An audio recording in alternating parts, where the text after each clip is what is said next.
Boom, boom, boom.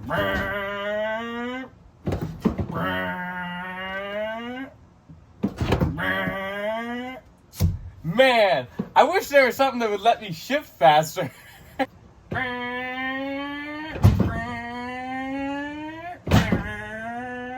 That's much better. What's going on, guys? Davis Hirsch here from Hirsch Power Garage. Welcome back to another video.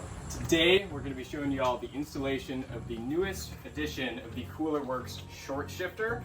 I've had their first edition in my car for the past 2 years and I've loved it, and I'm happy to announce that I partnered with them on this video. So as you can see here, I have the newest edition of the Coolerworx short shifter, and this is the Pro version. There are a few notable upgrades over the OEM shifter setup. Of course, the main one being a 40% shorter throw in between gears. This particular edition, the Pro edition, has the self-centering spring. So if you're trying to neutral check it, it'll snap right back to center. It's honestly impressive how well it does it. Once more, this is the Carbon Edition Pro version, so it does have the carbon shaft here, and of course you can pick your style or color of shift knob that you'd like, but without further ado, let's go ahead and get started on the install. So hopping in the car now, obviously this looks different than how your car does. I have my center console removed because I'm working on some custom wiring at the moment, but it's gonna be the same as far as the actual install part. The only thing that you'll have to do is just pop your little center console tray up to expose some wires if you have the rev match module. So you'll disconnect this one and then we'll be good to move on. There's gonna be 4 bolts right here. These are gonna be 10mm bolts. So we're gonna get these removed.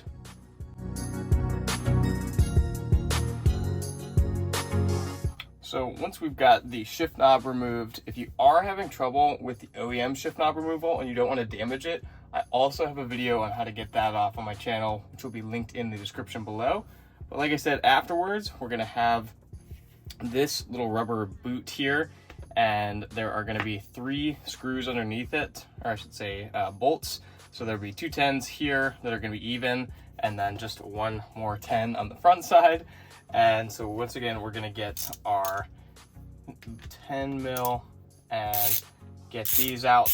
Keep in mind, there is gonna be a spring underneath that is gonna wanna pop out the shifter, which is the kind of mechanism that allows you to push the shifter downwards when you want to go into reverse. So now that you've gone ahead and removed those 3 10mm bolts, set those aside, and we're gonna go ahead and go underneath the car to finish the removal of the OEM shifter assembly.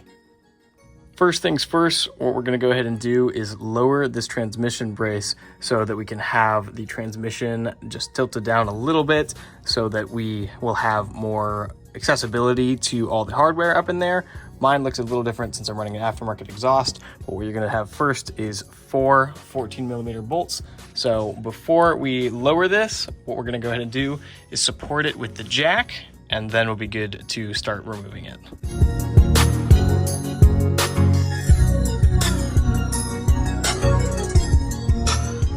Up next, what we're gonna do, as I mentioned before, is now we're gonna lower the jack just a bit.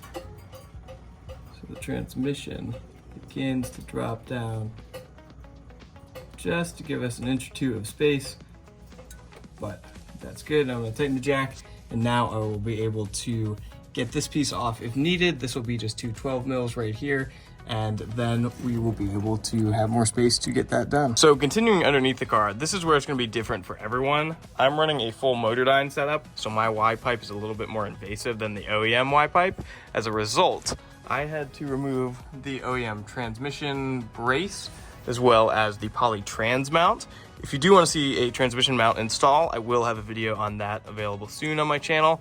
But moving forward, we're gonna have 4 12mm bolts to remove. There'll be 1 here, mirrored on the other side right there. And then we're gonna have 1 up here, also just mirrored on the other side. This is gonna be a little bit difficult to get to. So if needed, you can remove this little bracket.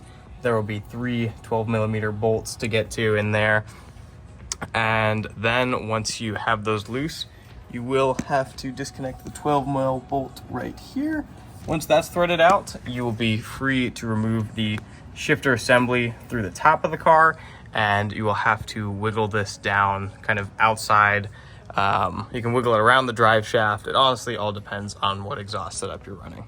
So next up, what we're going to be good to do is start to mount the Coolerworx. Once again, we're going to reuse the same 10mm hardware that we just removed from the OEM dust boot.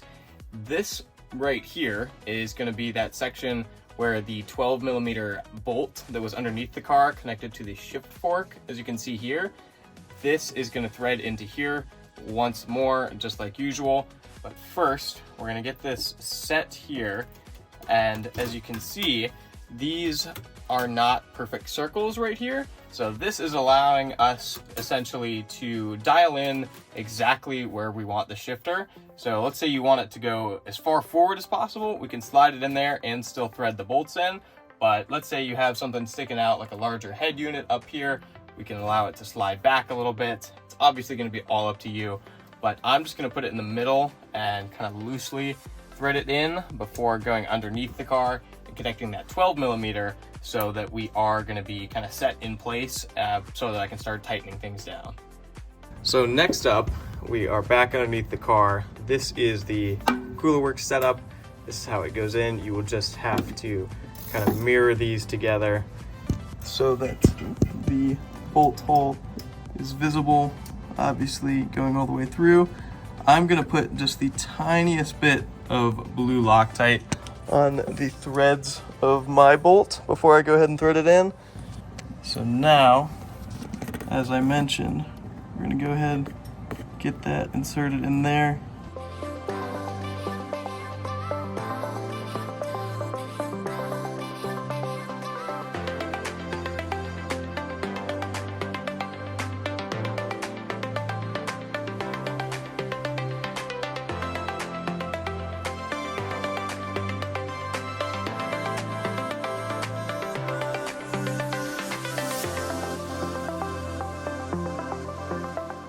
Now that we're back in the car and I have that 12mm bolt underneath the car tightened, what we're gonna go ahead and do is decide how we want the shifter to be positioned. Like I said, you can move it forwards or backwards.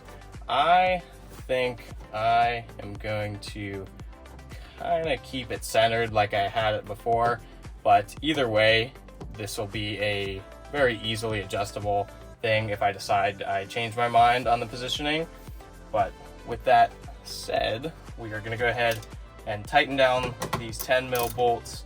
I'm going to be careful to not smack the carbon shifter.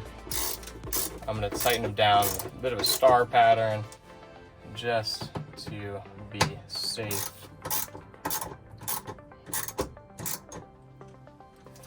There is really no torque spec to these, just get them tight enough, shall we say. And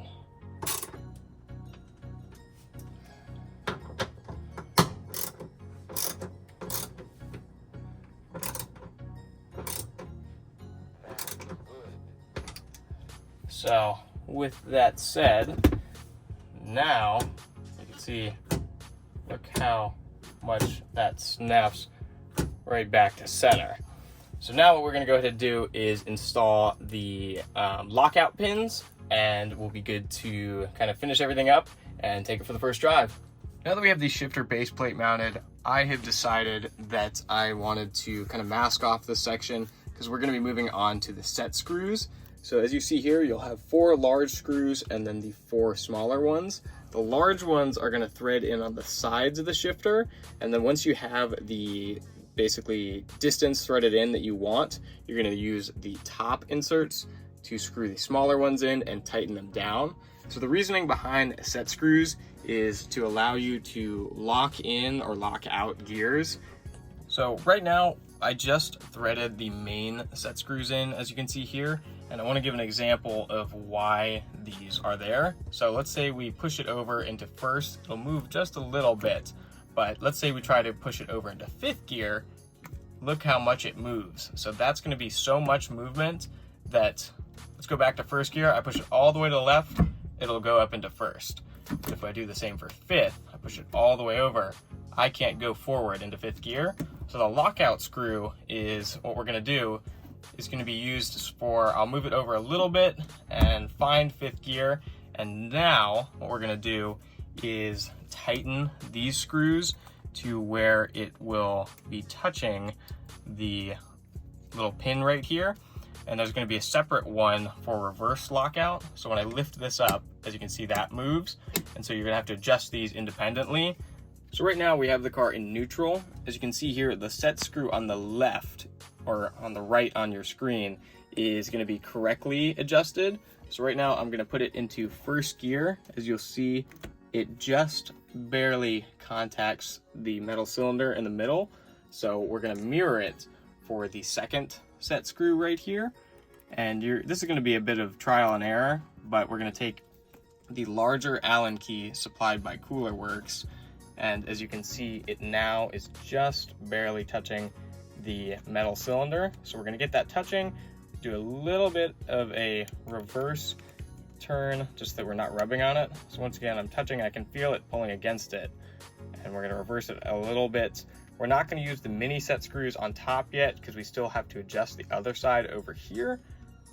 To set the set screws on the reverse lockout, what we're going to go ahead and do is, once again, the car is in neutral, and we're going to pull the lockout tab and then clutch in. We'll go all the way down to reverse. And now that reverse is set, as you can see, I already do have it basically where we need to put it. But once more for the camera, I'm going to show you, we're going to get it tight against the cylinder and then back it out about a 1/4 turn. And then, of course, we would set the set screw. But what we have to do first is then take it out of reverse, make sure that it slides smoothly. You can test this to make sure that it is not rubbing on that set screw.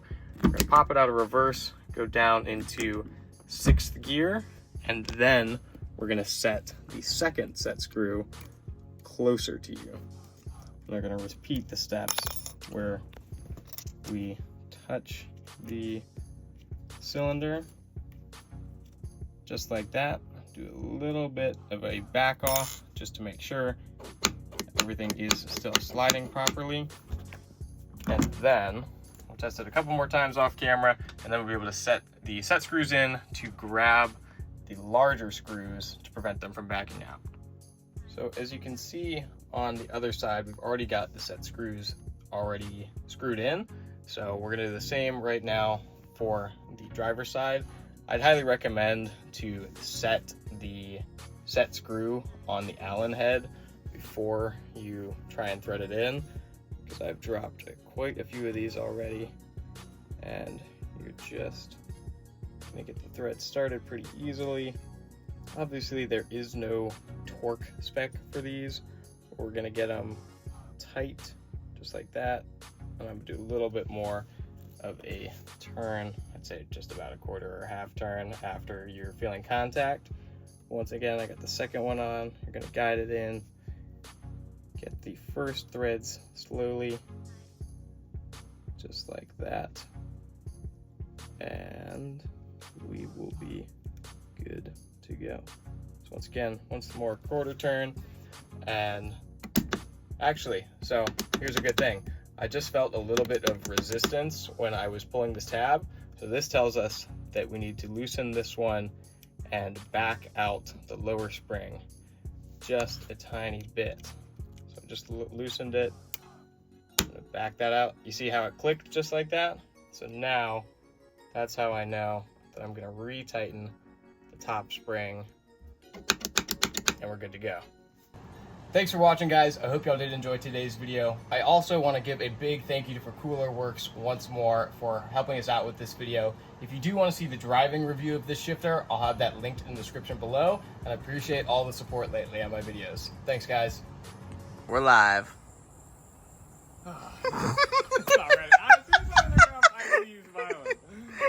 No, it looks so funny on camera. This particular one is the Carbon Edition, which comes with the carbon shaft. As well, you can pick which color shift knob you'd like.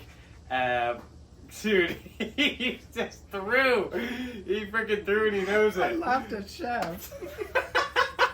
He threw so hard. Susan.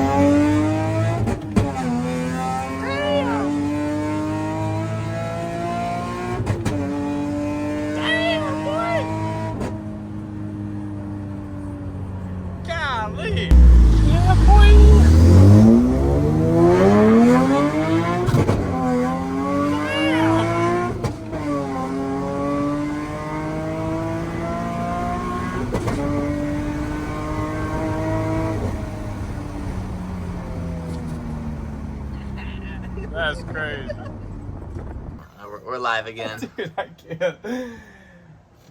Brum, brum, brum.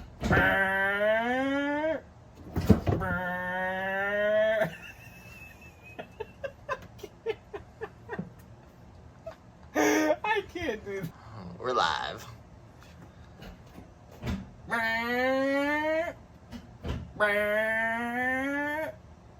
No, you gotta do the foot movements, like dump the clutch. On camera. Frame.